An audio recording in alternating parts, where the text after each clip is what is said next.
Féltestvérek. Apai vonalra féltestvérek.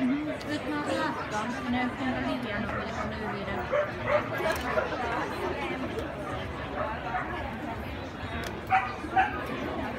Ő most a legfiatalabb tróger. Akkor viszont lehet, hogy nem őt láttam, hanem az apját. Apját, persze. Nagyon hatalmas. Igen. Nagyon nagy szőrben.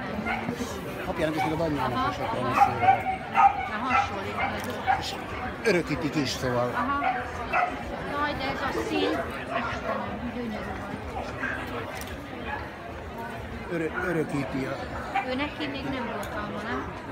Még nem kérdezett. Még takonykövet. Még takonykövet. Belgáknál láttam ezt a szint annak idején.